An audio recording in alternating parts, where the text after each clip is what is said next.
Here comes another podcast for you from the Unscripted Sports Takes team.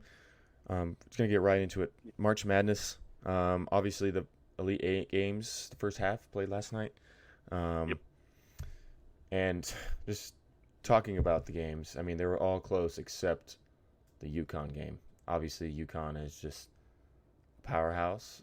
Their whole team is so good, and they play so well together.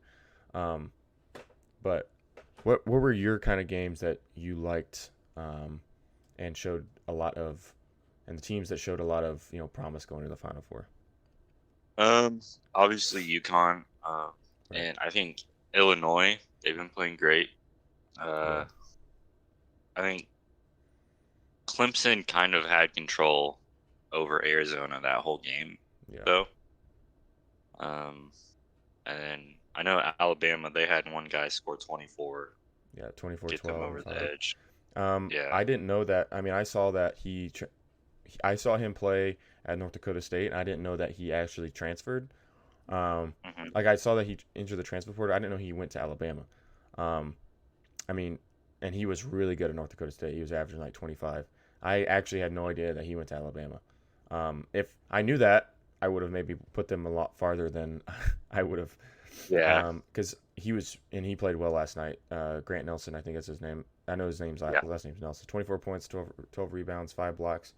Um, and they were trailing by 8 at half, 46-54, and then outscored them obviously by 10 in the second half to win by 2. But that Alabama team is just so potent on the offensive end. Um, they can any amount of scoring that they need to do, they can do it. I mean, you look at the box score, had 4 of their starters over 15 points, over 18 points, um, and so they have a lot of scores on the team. Sears and Grant Nelson. Even though you look at the Tar Heels, a lot of them had a lot of points, um, but just not enough. Um, you know, Yeah. Amande Baycott, or sorry, RJ Davis shot 0 of 9 from the three, and if you're gonna shoot 4 for 20 from field goal, if you're gonna shoot like that, you're probably not gonna win very many games, especially if it's your best player.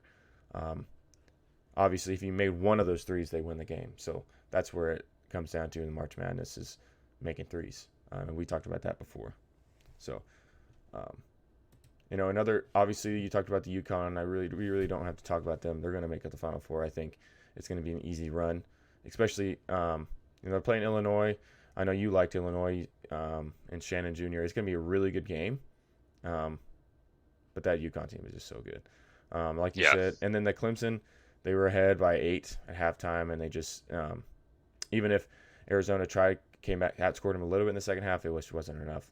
Um, Yeah. they shot the ball well, played great defense. So that's a good.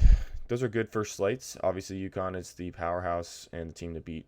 Now the second slate of games today, before this podcast comes out, is the. Sorry, I'm on the wrong day. Is the NC State Marquette game, Gonzaga versus Purdue, Duke versus Houston, and Creighton versus Tennessee. Who's your winner for the NC State and Marquette game? Um, I think it's gonna be Marquette. Okay. I mean, I was kind of worried. NC I was kind of State. worried about Marquette, but then Colett came back, and they've been just a Yeah. different team. So go Yeah. ahead. So I think it's gonna be Marquette. Uh, they both. I mean, both teams rebound well. Both teams shoot the ball decent. Decent. But I think, yeah, with Tyler Coley coming back, they're just. I mean, Marquette's gonna be on a different level. Right. I want to say Marquette as well, even though NC State's kind of my Cinderella team. I think I put them into the Sweet 16, but not the Elite Eight. I think Marquette wins this. Um, just they play great. Kolek is a great point guard and controls the game really well. If NC State wins, DJ Burns has to score at least 25, um, Yeah. and or the other big guy has to score at least 15. I mean, that's the only way they win. They control the boards, and They score in the paint. That's the only way they win. Now the Gonzaga Purdue game. This is really weird for me because I said at the beginning in our March Madness podcast, I said Purdue sucks, and now they're in the Sweet 16. Now I feel kind of like an idiot, but I'm still not. I'm still not taking their side. I'm gonna pick Gonzaga in this game. Yeah. What about you? Yeah, I'm going with Gonzaga too. You look at Purdue's last two opponents, Utah State and Grambling State. Right. It's like I mean, they're terrible teams. yeah. I mean, I don't compared think. to Purdue. Yeah, when you compare them to Purdue and Gonzaga, I think Gonzaga is going to be a much tougher matchup for him. I also like Zach Edey, great college basketball player, Right. but he's just so slow. He's got slow feet. He's not going to do anything Right. in the league. I think he will. Obviously, he's probably not going to be the best NBA player. He's probably going to, he's not going to be a Tim Duncan. He's not going to be one of those guys that has slow feet but can score in paint. He's just going to be at like a Taco Fall, which is sad. Yeah. I mean, he's obviously better than Taco Fall, but he's just so big. And in the NBA, there's a lot of big players, but those players can move. Yeah. And if you're like Wimby, Wimby is the same height as him and shooting threes and moving fast and playing defense and stuff. Yeah. And dunking from the free throw line. That's the competition that he's probably not going to go up against in the NBA. He's going to be on a team. He's going to be the bench, come off the bench, garbage time and stuff like that. But in this game, for my projection, I think Gonzaga is going to win this game, and I think that they win handily by 10, 5-10. I think that's an easy win for them. And all right, the Duke and Houston game. Now this one's going to be kind of interesting. I do think that this is going to be a really good game. Like maybe Houston wins by maybe 3 points, 2 points. For me, I think Houston will win this game. Duke just doesn't have a lot of scoring unless the TikTok kid, I don't even remember his name, scores 30 points. Yeah, he shoots the ball well, but I don't think they shoot the ball well against Houston. I think Houston wins this by 3. Yeah, I think this will be a really tough game. Right. Duke. Well, so what we saw last game, Houston was really struggling with foul trouble. Yeah. And with, having Kyle Filipowski inside, I could see that happening again this game. So I don't know. I think it'll be I'm going to say Duke's going to win by like 4. Okay. I don't know. And also another point, just like you said, of the foul trouble. I mean, like going back to the Purdue game, the only way Purdue wins is if they control that kind of thing. Or Gonzaga controls their foul trouble with Purdue because Purdue shoots so many free throws. Just like the Filipowski, they get a lot of Zach Edey gets a lot of free throws. If you watch that game, it's so slow because you're shooting free throws the whole time. He's shooting free throws the whole time. Just like I understand the Filipowski. I mean, if Houston fouls a lot like they did in the other game, I mean, in the last game, it's going to be hard for them to win, especially because they didn't play a great team last game, and they missed a lot of free throws, and that's kind of scary for one seed that has to make free throws, has to make shots in the final game or in the final seconds and minutes. I would understand how that puts Duke over the edge. All right, going into the Creighton and Tennessee game, another great game, close game, but I think Creighton takes this. I think they're bigs, and Baylor Shireman is a lot better than their Tennessee's bigs. Even if Dalton Connect scores 30, I think Creighton still wins. They just control the boards and they control the paint. I think it's hard for him to get into the paint and score points. So that's my projection. Yeah, I'm Creighton. I don't even need to talk about it. I mean, I've talked about Creighton so much. So yeah.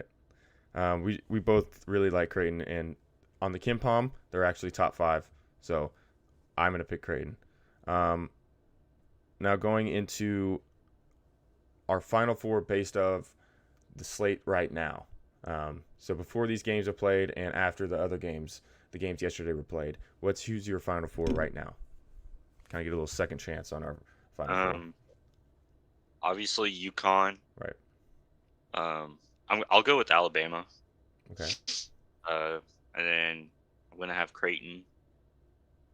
And this is tough. This is where it gets tough. Because like you can make an argument for Houston, Duke, or Marquette. Right. I think I might go with Marquette. Okay. Just because Houston scared me a little bit last game. Right. And Duke, yeah, I'm not 100% sold on Duke. Okay. And Marquette's just been playing better basketball, I think. So right. That's why I'm gonna go with Marquette. For me, I'm gonna go with Alabama and UConn, obviously on the other side, and then today's games, I'm gonna go with. Let me think here. I'm gonna go with Houston in the Final Four, and then I'll go with Gonzaga. I'll go with Creighton. Obviously, we talked about Creighton. Obviously, Creighton's gonna beat Gonzaga, in that game. So I think Creighton, Houston, Alabama, and UConn. I think that's pretty good. I think that's basically what I had in my March Madness. Yeah. If you get the Final Four in your March Madness, you're probably doing really good in your bracket. Because this has been a crazy March Madness because there's 11 seed in the Elite Eight. Yeah. All right, going straight into the NFL rule changes. I know that it has been a big thing about hip drop tackles and the Mark Andrews kind of thing and the injuries that come from that I as a defensive player don't really agree with that, obviously. What is your kind of thoughts on that rule change? So I mean, the way they define the foul, it makes sense. Right. I think it does feel like, they're just making it so much harder for the defense. Yeah. Like they're making all these defensive rules. But like in the grand scheme of things, I think it makes more sense than all the roughing the passer changes. Yeah. So I think it's not the worst rule change. It's just going to be hard to. It's going to be just like the concussion thing. Yeah. That's the targeting is easy to pick out. Like that's targeting. The hip drop, like you're going to actually call that. It's going to be obvious. I mean, a hip drop is obvious. Like when like the Mark Andrews, that's a hip drop tackle. But like we're going to start doing it where the roughing the passer, like you said, it's like that is not roughing the passer, and they're going to call it, and it's going to change the game completely. When the guy is just trying to make a tackle and not get ran over and try to get himself hurt, the defensive player trying to get himself hurt, and he's trying to go low on a guy and try to tackle the guy that's 6'8" and 250 pounds. That's where it's going to be. You have to be perfect tacklers, which obviously they're in the NFL. They're supposed to be, but those guys are big, and to chop them down from the chest down is going to be hard to do. So I'm looking at Yahoo Sports right now, and they say it's specifically the swivel version of the hip drop. Okay, so it's like when they swivel to land on someone's leg, or trapping the runner's leg at or below the knee. Which is still, that's going to be so hard to officiate. Right. I hate how they add all these rules, but then it changes the game completely. And when it's just a normal tackle, and I understand why. I understand why the owners are like, we need to get that out of the game because it's probably going to be the star player catching the ball and that happening too. Mhm. man, it makes it so much harder in the defense. Like you got to have a perfect tackle. You can't put your head in there. Can't land on use their legs. You can't. You have to square them up every time.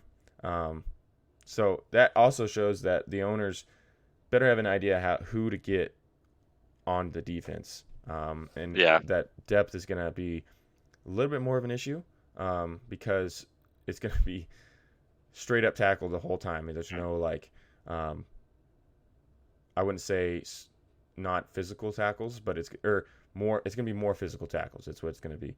Um, Yeah. Even though they're safer, that's what it's going to go into. Um, I just don't like the roughing the passer changes because it changes the game completely, and you're like, that is not roughing the passer. He barely touched him. Um, Mhm.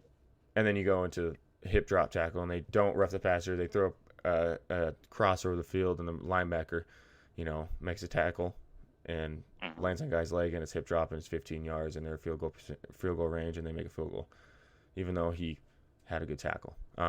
That's where I see that the problem is going to come from, and they're going to be like, that is not passing roughing the passer. That is not hip drop. Mhm. So that's what I don't really like. Also, another rule change that came out is the effects of week. They moved the trade deadline a week later. Do you see that having an effect, or is that just gonna go with the week 17 games? Do you see that? What effects do you see from that? On it, like, I don't think it'll have too much of an effect. I really don't get the point of moving it 1 week later. Yeah, Um, I know I that. don't think it's going to be that big of a deal. I know that the owners always want more time to make more deals. Um, Yeah. but it's like the same. It's just going to be the same timetable. Obviously, they're going to, you know, have more time to make more deals, but I don't think it's going to affect how many deals are done. It's just going to, all those deals happen before the trade deadline. That's just what's going to happen. It's just going to move a week Yeah. later. Yeah. Um, I think the only situation I see this really playing a big part is like if a team has a big guy, like someone get injured, right. That's what I was going to say. then they'll have a little bit more time to To figure something adjust. out. Right. Right. Just kind of like a quarterback thing. Like, obviously, if a quarterback gets injured a week later, with the old rules, you'd have to get a free agent.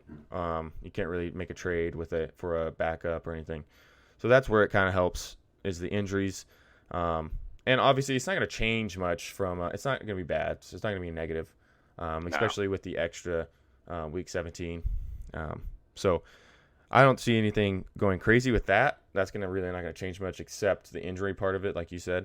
Um, it's just gonna add more time for them to figure out what they need to do if a quarterback gets injured, if a wide receiver gets injured, if they're low on depth and stuff. Um, so as an owner, I would definitely do that just because it helps um, figuring out certain situations. Um, so yeah. All right, going into our last sport of the day, the NBA and basketball. LeBron James, last game he played, had a triple double at 40 years old, almost 40 years old. What do you think about that, and what kind of, how are you impressed by that? Well, I mean, I think the main thing to be impressed by is the longevity. Right. The fact that he is almost 40 and still doing this, because you look at other players when they're 40 and there's a significant drop in production. Yeah. Um, and I mean, the Lakers have just been playing well Yeah. altogether. So, I Yeah. think it's really impressive. You talked about his longevity, but also like what he brings to the team. He doesn't have to score. His points per game are going down. I mean, he averages like 24, 25. But Yeah. that's still he's going down from 28, 29 to 24, 25 when he's 40 years old. That's still crazy. I mean, just how good he is. But he doesn't have to score 40 points anymore. 50 points, have 50-point triple double. 23 points, 12 assists, 14 rebounds. And Rui Hachimura had a great game that game. It just shows that LeBron James can change a game, and his plus minus is incredible every game. He can just change a game no matter how old he is. So it's really awesome to see that, LeBron James might be, if he wins this, they're playing well. And I think that they will make the Western Conference Finals again. I think the Nuggets and a team like that is just better right now. Mm-hmm. But they are playing well, and they play well against the Grizzlies this week. But the Grizzlies aren't very good compared to the Nuggets. No. But that'll segue us right into our a little bit early NBA Finals prediction, and because of the playoff push that's going on, who is your NBA Final prediction and why? Give me a reason. So finals, I think it's gonna be Nuggets Celtics. Okay. I don't think that there's a team in the West that can beat the Nuggets in a 7-game series. Right. And then in the East, it's not very close. Yeah, the East is so soft. Yeah. Crazy. I mean, right. 'Cause you have teams like Philly, people like Philly's the top 3. Philly's barely making the play-in. Right. I saw this thing that it was like the Lakers are 10 games back and they're in the 9th seed, and they'd be in the 6th seed or whatever in the West. Yeah. So. Yeah. Go ahead. And then the West, I think the West is a little more even. Right. I'm just gonna be glad when the Warriors don't even make the play-in.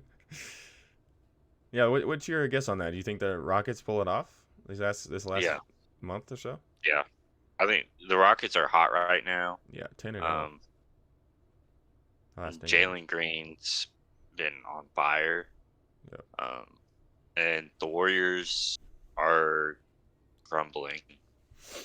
It's kind of sad to see that. It's kind of sad to see the Warriors,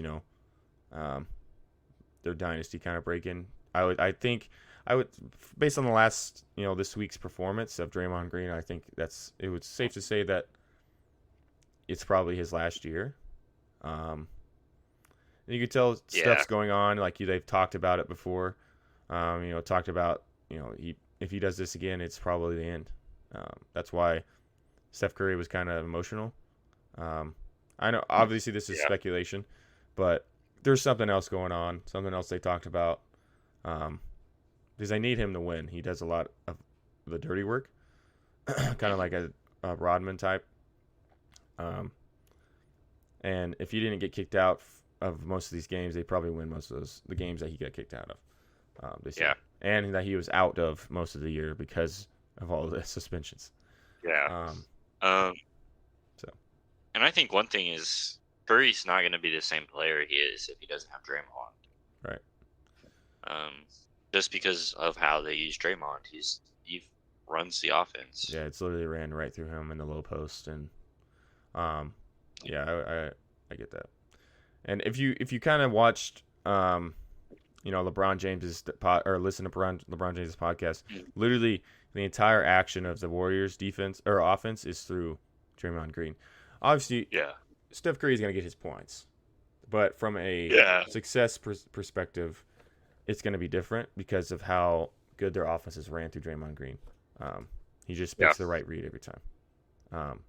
So I do think I agree with you, and the Rockets are kind of really hot, and maybe sneak into the 10th seed in the play-in. But they're going to get demolished by the Phoenix Suns as of right now.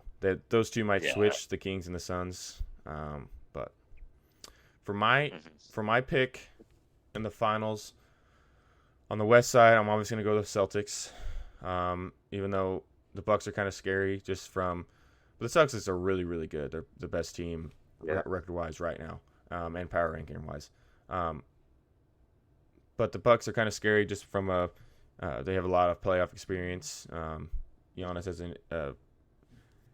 has a finals win, and clutch player Dame Time is on their team now. I think that is kind of scary, but the Celtics are going to win that game or win that conference and division and the whole side. And then on the Western Conference, I mean, I just can't go against Jokic. He's so good. I mean, they're holding teams. They're top. What is it? Let me see. They're top 5 in opponent points per game, and they shoot the ball well. And Murray is so clutch, and Jokic just controls the game so well. I think that they repeat. I think Denver beats Celtics, even though Celtics are record-wise a better team. I just know that the Western Conference is a better conference right now. Very top-heavy. The top 5 seeds, Denver, Minnesota, Oklahoma, LA, and Pelicans, and even the Mavericks have a chance to make the Western Conference Finals, honestly. They're all really good teams. If any of those teams went to the East, they could make the Eastern Conference Finals. Depends on where they obviously are seated, but that just shows the top heavy of the Western Conference. And a little bit of a bonus question: do you think who's your MVP right now? Who's your MVP right now? Because talking about the Mavericks, that's kind of my MVP. I know that we said different ones. I know that SGA I said SGA earlier, and but Luka just went on a roll these last months since that podcast. Who's your MVP pick right now? I think I would say Luka probably. Yeah. Just because he has turned it up so much. Right. And I haven't seen the actual Kia MVP ladder and what the rankings are right now. Just by knowing, I'm talking about MVP, most valuable player. If they didn't have Luka, they would be eliminated from playoff contention. I mean, 34 points a game, and he's just carrying the team. Kyrie's playing really well as well. Back to a little bit old Kyrie, but 34 points a game, 9 rebounds, 9 assists, almost averaging a triple-double. It's kind of like the same stats as Russell Westbrook when he won MVP, just carrying the team, honestly. But that's kind of my pick. I know that he's probably not the number 1 right now because of their record, and he's number 2 actually. So yeah. Okay, good. And who's number 1? Is it Jokic or is it? Yeah. Okay, it's that's Jokic. And Jokic's probably gonna win again because the impact MVP, most valuable player, they'd be nothing without Jokic. So I feel like the sad part is one of those things. Right. The sad part is it's going to be like LeBron. Sorry, it's going to be like LeBron James. Like LeBron James when he was in his main prime, could have won MVP every year, and that's kind of what's happened with Jokic. But go ahead. What were you going to say? I was going to say this. I think this is going to be one of those things. It's going to come down to the plus minus. Yeah. Because Luka is like the best offensive player in the league. Mm-hmm. But defensively, it's tough to watch sometimes. Yeah. And like Jokic isn't the best defender either, but he knows how to like leverage himself, and right. He's not a liability in the same way that Luka is. Yeah. Luka just doesn't really when you watch him, he kind of gives up on defense. And that shows up on film, and when those ladders come out, obviously that's why Jokic is on that, because he isn't always the most athletic player on the it really isn't ever the most athletic player on the court. But he makes plays every once in a while. And these European players, they're not always the best defensive players, so comparing Jokic and Luka defensively is kind of silly. But obviously Jokic is the better defensive player because you like you said, he uses his ankles well and his body well. And Jokic is probably going to win again, but I would like to see Luka, maybe turn it up. And they won 9 of the last 10. If Luka could turn it up and maybe get past the Clippers get to the 4 seed and get to the Western Conference Finals, I think that's where he can win.